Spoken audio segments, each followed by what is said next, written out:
Welcome to Fly on the Wall podcast. I'm your host, Chris Sonksen, CEO and founder of Church Boom. Here you get to sit in on a live coaching session as I coach pastors through the ministry challenges we all face.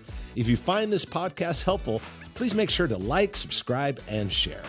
Hey, welcome to today's podcast. We're talking with my good friend, Pastor Phil. He's a pastor on the East Coast, and he's a great guy, got a great church. And today we're talking about the subject of pastors and money, personal compensation, how to manage the money appropriately, how to make sure to have integrity with stewardship.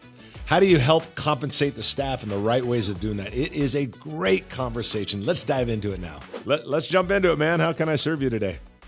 Have some questions about pastors and money. Yeah. Oh, hey, there you go. There's no one we can talk to about this but you. So, pastors and money. Because we've done such a great job over the years, just adding to the kingdom by how we pastors deal with money. So I figured we'll just jump right on that train.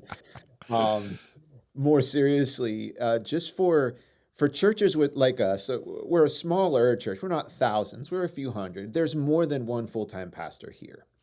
And, my question for you is, it's hard for us to find information about how we should be compensating our pastors. And I realize there's what we compensate pastors, which is a dollar amount, and that's not what I'm asking about. It's how we should be compensating pastors on staff. What are the things that we look at to get to that number? And so many different philosophies. And of all the churches I've been on staff, there were never two that kind of approached it the same way. And we're young enough and new enough, and our board is very forward thinking, and we're just wanting to always come up with just blessable ways to honor our staff in ways that are filled with integrity, but that are just responsible long term. So could you speak to that a little bit? Yeah. How for churches with more than one full-time pastor on staff, what are some of the best practices for establishing how we compensate pastors? Well, one, I do know Vanderbloemen puts out stuff all the time, William, and I think his stuff is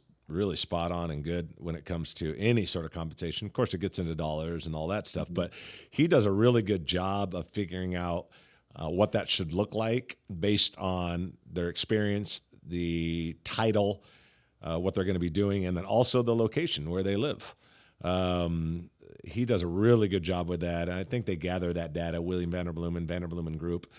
William's a great friend of Church Boom and myself, but he just puts out really good stuff. The part that I'm always careful with, I think he puts out great stuff, number one. The part that you always have to be careful with when it comes to, hey, we got this information from Barna's group or this group or that. I think Vanderbloemen is always really solid, but we got it from this group, that group, or the other group. Just keeping in mind that they probably have surveyed organizations to figure out what the average is in a certain area.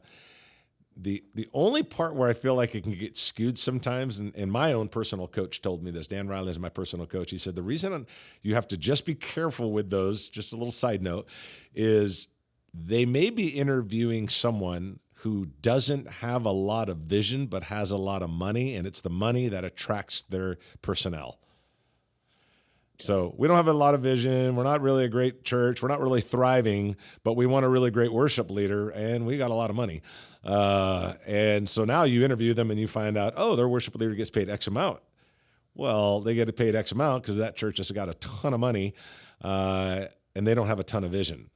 And so they're attractional based on the money. They're not attractional based on their vision. And so now all of a sudden you're looking at something going, man, I can't afford that. Well, yeah, but who did they interview? And so it does get interesting when geography gets into play, because California is a very well-known, expensive place to live. Well, yeah. And one church over there has got, $10 million in the account. And they're bringing money hand over fist. This church over here is broke. And so they're paying them this much money. And it's like, that's not even a reality for the rest of the churches around in that city or county or whatever, in any state for that matter. I do think that's important. The one thing I would say is I would say I think you always have to include geography. I think you have to include experience. I think you have to include geography, experience, kind of the title, the role. I think you also have to be realistic on your budget. What is that percentage you don't want to go over? Hey, we don't want to go over 46% of our whatever towards all full burden. And when I say full burden, I mean staff being, let's say church has got 6 staff members. What's it cost to have those 6 staff members on the staff? A lot of churches will just look at their compensation. I think it's important to look at full burden. Yeah, like everything, benefits, whatever you got to pay in taxes, everything. And then what is that percentage you don't want to go over? Now, I will say, I'm going to add to this, there's no particular order. I think it's okay to go over if it's a calculated risk with an acceptable loss. Those two things, Phil, those two terms I use a lot. Calculated risk, acceptable loss. So sometimes I've had it, you get up to 20, 40, 60 staff members, whatever, you start growing and you're like, wow, you got a big old staff. It's like, okay, man, we're about to go over that percentage that we're comfortable with, but we believe these next 2 hires will do this. And within a year, it should be bringing us back down to that rate. If it doesn't, we got a problem. So it's a calculated risk with an acceptable loss. Like, okay, we think we're going to bleed at $100,000 this year, but we know that that's going to be okay because of. So that's called the acceptable loss. Now, let me add a third part that you didn't say, you didn't ask, but I do think is important. I think there's a way with a moderate budget to bless pastors. I'll give you an example. There's a church I know in Southern California. They found a beach. That's just an example. You got to make it to your own. And they found a beach and they were able to rent it out for an entire month. This beach house is a block away from the beach. And they got a really good deal on it because someone knew somebody, that kind of thing. They turned around to their top staff members and said, everybody pick 5 days. And all they did was rotate those families through every 5 days. When they showed up, my family would show up. They already knew they had all the toys laid out for my kids. They bought the toys. They had the food laid out. They had everything laid out. And I talked to that pastor. I thought it was a genius idea. I talked to that pastor. I'm like, that was brilliant. And he said, bro, that was 2 years ago. They still talk about it today. So it wasn't a way that he goes, I can't go give them all $10,000 a year raises. Right. But I did spend $10,000 that month. But that was cheaper than giving 5 people $10,000 a month, $10,000 a year raises. Sure. So I think there's creative ways to also bless pastors as well. Again, Vanderbloemen, I think he's probably one of the most solid when it comes to salaries. I think there's things you need to consider, but also figure out ways, in my opinion, to be creative. There was it was interesting. There was a survey done by 1,000 CEOs and 1,000 employees that were randomly selected. 1,000 CEOs and 1,000 employees, or I think it was 100 CEOs, 1,000 employees, something like that. Anyway, they interviewed them and asked the CEOs, "What are the top things your employees want?" And they had to list them from 1 to 10. They want to be valued, or they want money, or they want benefits, or they want whatever. Employees, what are the top 10 things you want? Dude, 1, 2, and 3 on the employee list was 8, 9, and 10 on the CEO list, and then vice versa like this.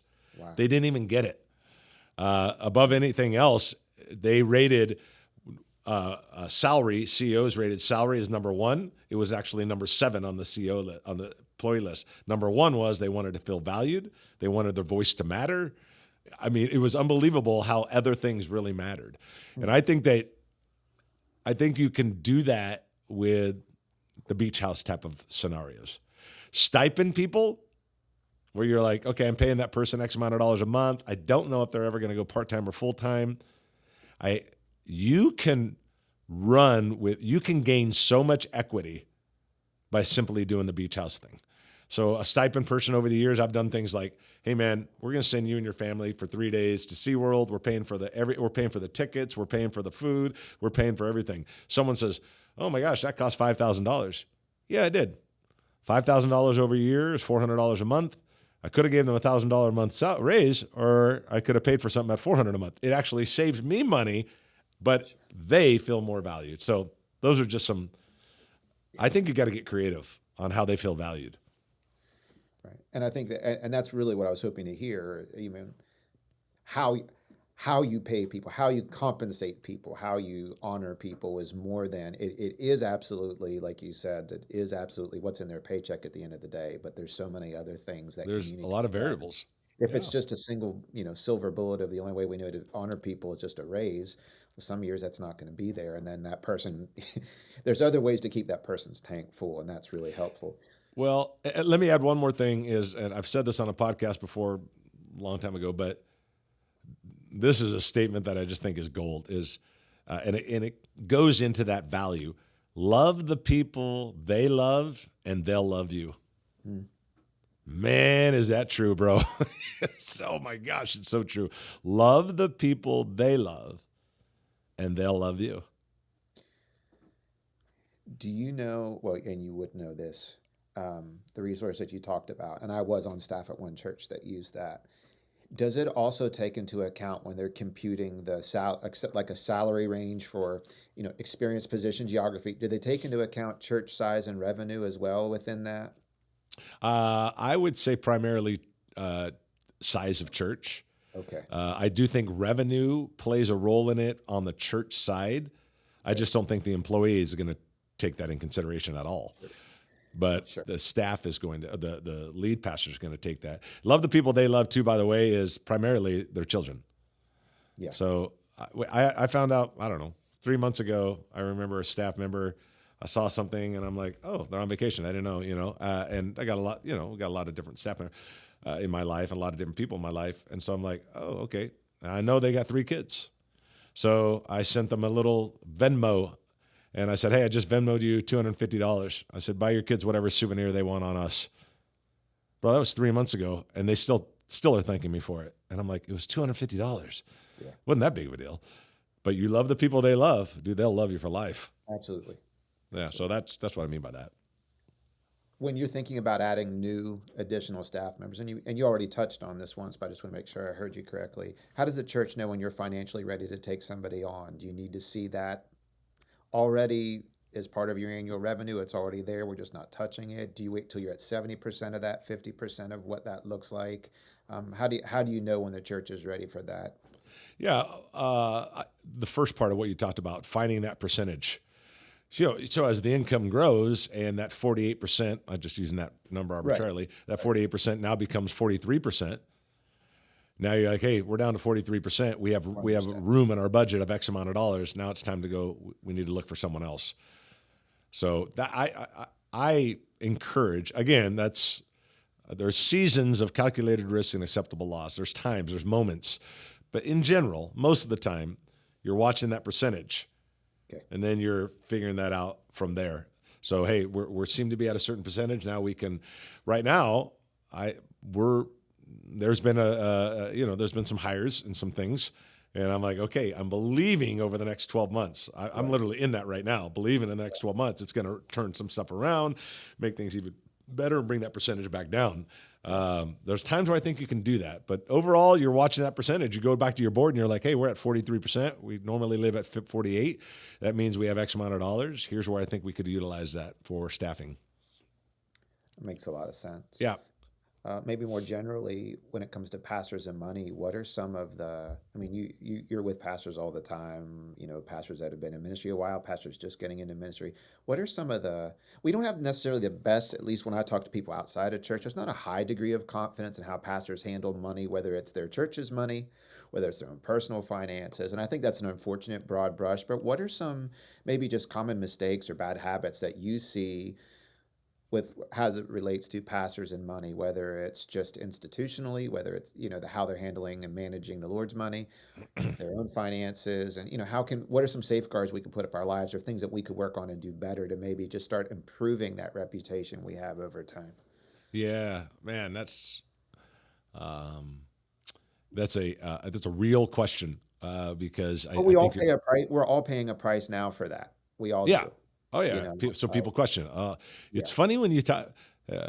Money makes people funny, and I've said it recently at a conference where I'm like thinking, and I said this, and everybody's like nodding their head, and I said, "Isn't it funny?" It'd be like you and I are just going to our, I'm going to go to your kid's birthday because my kid and your kid are friends, and so we're at your birthday house or your house having a birthday party, whatever, and Yeah, how things going, Phil? Oh, it's going great. How's business? Oh my gosh, we're up 18.5%.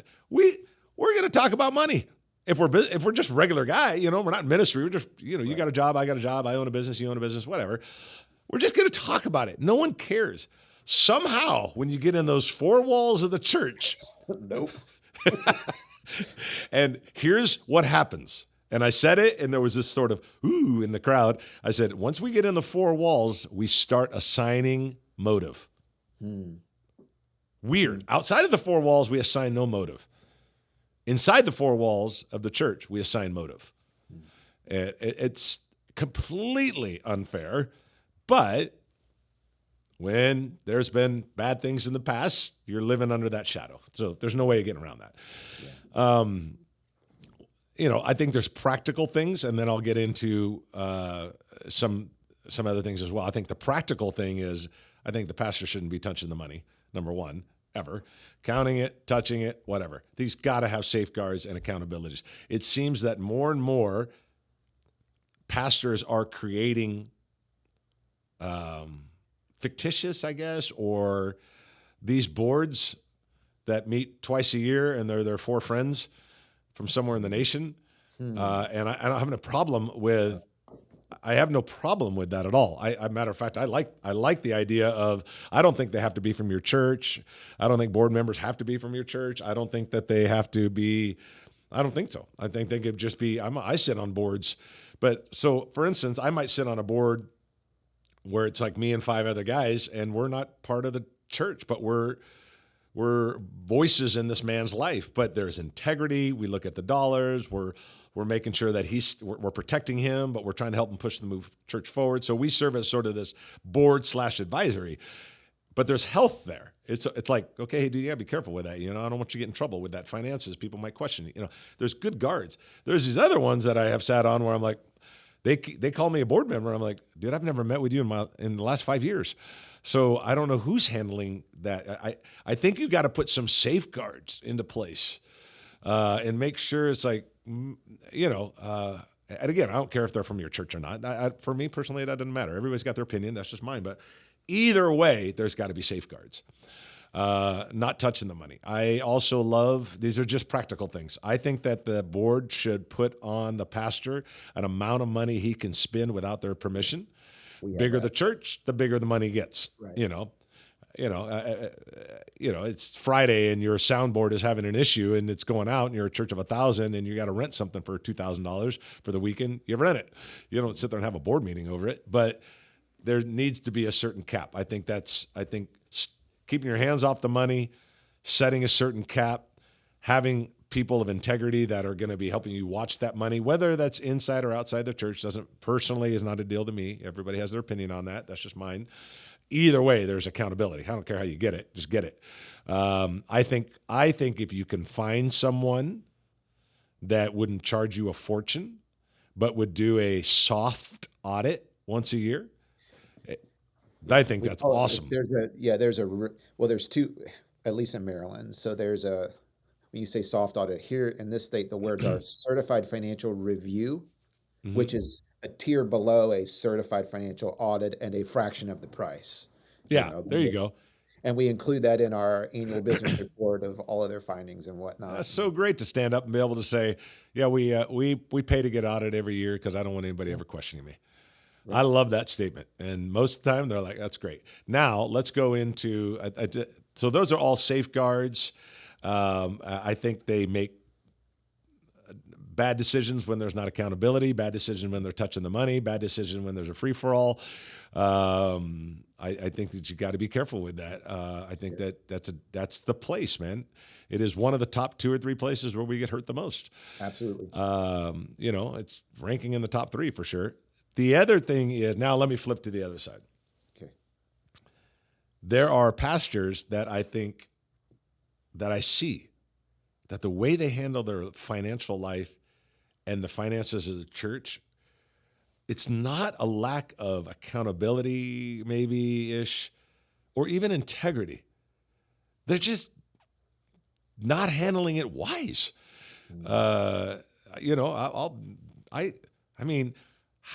How many churches in America now we're both the Assembly of God, but it doesn't matter. Go Baptist, doesn't matter. I don't really care about that. There's a pastor that's, approaching a certain age, probably should hand the church off, but can't afford to do it. Because he never saved. Okay. Now, what's happened in the last 30 years of his financial life that led him to this point? Sure. So I see guys that are not making wise decisions financially in their personal life. I think it also shows up in the life of the church in how they're operating their money, dealing with their money. They're not looking at it structured. You're a spreadsheet type of guy, dude. I've known you for quite a while now. You're a spreadsheet guy. I don't think that's ever going to be an issue for you. But overall, I watch guys that I think, man, dude, I watch guys take on big debt. Yeah, my wife needed a car, and this is a good one. It's $650 a month, and mine's $800 a month. We pay $1,500 in cars. And it's like, I just think like, wow, dude, be more careful. Like, can you pay cash for that? Can you figure out a way? Like, just some good Dave Ramsey practical kind of thoughts of in the pastor's life. I'd love to see that get improved. I think we should lead the way. I don't think in how much we make. I mean, we're not making millions. Most of us aren't. But how we manage our personal finances, how we manage our kids' scholarships or college educations, how we manage the church money. I just think we got to do better overall with that. And I think we should lead the way. I think my opinion is, man, when you stand up as a pastor and you're living check to check, got some serious debt, and then you're standing up there talking about stewardship with finances, like there's a misconnect. There's a disconnect there, in my opinion. So I just think that good, sound stewardship needs to happen across the board in pastors' lives, from their personal to the ministry. Do you think that pastors struggle as much with material contentment as people who aren't pastors, and that sometimes that influences the way that we're managing our money personally? In other words, we're borrowing and taking on debt, maybe foolishly or unwisely, but it's also because in our own heart there is a material desire to have houses, cars, watches, maybe even above and beyond what we should be content for the career that the Lord has chosen for us. Do you see that, or do you think that might just be something? Oh no, I do. I wouldn't say it's as heavy as just the poor stewardship, but yeah, I definitely do. I see where my good friend Jackie Allen, you met him. He was there. Yeah. So, big fan of Church Boom and rescuing churches and all that. And I remember him, we did a Church Boom roundtable somewhere, and he was one of the speakers. And I don't remember exactly what he said, but basically he said, you got to come to the fact that you're not going to make as much as other people in your church. He said, my son owns a private plane company. His son owns a private plane company. So people of wealth will, buy 100 hours of their plane. You know how that works. You know how you buy 100 hours of a plane if you got money. So you don't own the private jet, but you kind of own it with 12 other people. It's like a timeshare on a jet. Sure. He owns one of those companies. And he's got some. I mean, I know the company, and his son has done very well. He's in his probably, I think, early 40s. It's done very well. He says in front of everybody, when my son goes to sell this company, he'll be done for the rest of his life financially. He's set. He goes, I took a church, built it from here to here, added all these campuses. We have millions of dollars in asset.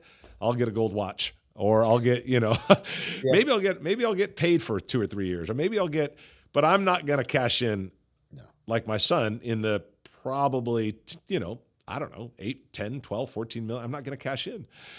And he says, I have to be okay with that, because if I live in that constant wrestling with it, then I'm always going to be frustrated and feel like I'm being cheated. Yep.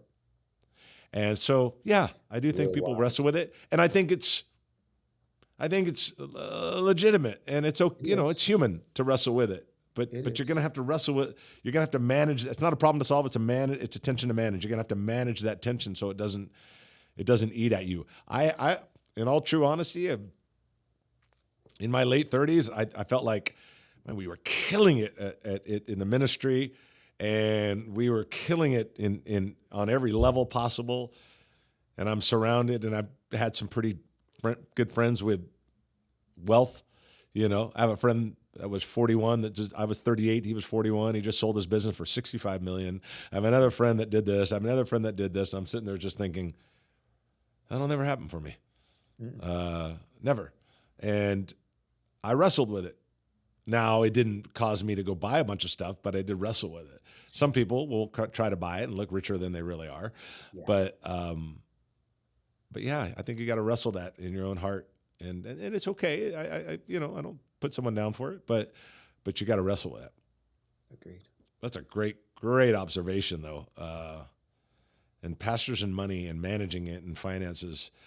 But I also don't think, because I've sat in many, many board meetings on behalf of another pastor while I'm coaching him, telling him, hey, this dude's been here 25 years. You're not paying him enough. I've literally stuck to the board and said, you guys aren't paying this enough. You're hardly even giving him retirement. He's the first person you start cutting when there's issues. Like, how's this guy going to make it? I've done that for many, many pastors, because I do think more often than not, the people that we end up coaching and helping across America, I'm thinking, you're underpaid. And I don't think their board's looking out for them. And I do have a heart to look out for the pastor's personal finances when I feel like they're not being taken care of. And I think the board should look out for that. And by the way, real quick note, but you didn't ask it, Phil, this is just a bonus. Assign, for anybody listening, including you, assign one board member that is in charge of your compensation personally. What I mean by that is, you don't have to bring it up to the board. You're not the one that's got to uncomfortably bring it up. There's one guy. You don't have to go to the board. You go to one guy. Huh? What were you saying? I'm sorry? Are the worst. No, I just said those are the worst. Those are the worst. I don't even I'd rather just let the sleeping dog lie. Like, it's okay, but no, that's wise. Just find one guy. Like me, yeah. So you got one guy, Joe, and he's a great guy, and he's on your board. He loves you. He wants you to win, and you're Joe. I'll take care of the staff. I'll fight for the staff, but I need you to fight for me. So once a year, I need you to evaluate, do I get a bonus? Once a year, I need you to evaluate, do my pay. Once a year, I need you to evaluate my retirement. You bring it to the team, and then the team can talk to me. I don't want to have to go to the board anymore. I want to go to one person. So if you can remember that every year, if you don't, then I don't have to go to the board. I can just go to you and say, hey, I'm just reminding you it's the end of the year and we need to evaluate. It's way easier that way. So I'm just telling you, you'll make your life easier assigning one person to you personally. Well, we don't want to come across as self-serving. But it's a reality of our lives, and you want to have dialogue. Reality. And I think, if we can just create a culture where there's healthy dialogue about those types of things, it keeps 100%. Yeah. It was super helpful, Chris. Thank you so much for speaking into these things. We'll be able to take some of these and run them right away. Yeah. Yeah. Awesome. Well, cool, man. Thanks for being on today. Phil, I do appreciate it, man. I appreciate you, man. All right. Thanks, Chris. Have a good day, buddy. Thank you for tuning in to the Fly on the Wall podcast. We hope today's episode provided you with some practical steps to lead your church to the next level. If you found this episode helpful, take a moment to leave us a review and share it with others. Remember, when the pastor grows, the church grows, and we grow pastors. We love you. We're your raving fans, and we are cheering you on. See you next week.